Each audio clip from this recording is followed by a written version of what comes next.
malzemelerimiz: 125 gram tereyağımızı tenceremize koyduk. Bir bardak su ekliyoruz. Ve şimdi ocağa gönderiyoruz. Ocağımızı aldık, kaynamasını bekliyoruz.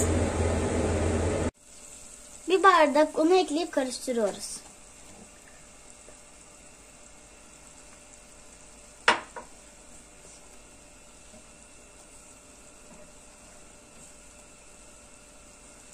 Üç 4 dakika karıştırmaya devam ediyoruz. Hamurumuz soğudu. Şimdi yumurtamızı koyuyoruz.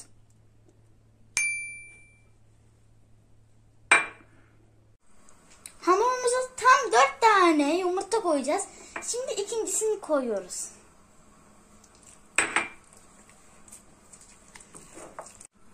Yavaş yavaş yumurtaları ekliyoruz. Şimdi 4. yumurtayı döküp güzelce karıştırıyoruz.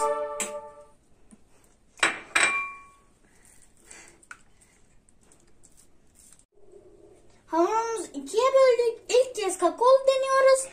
Şimdi kaşıkla alıp tepsimize koyuyoruz. Ben gelin. Tatlımız hazır.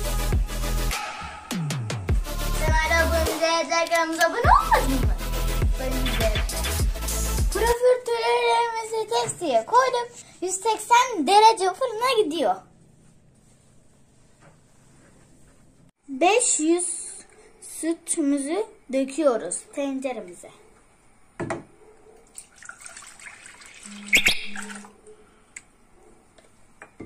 Unumuzu döküyoruz.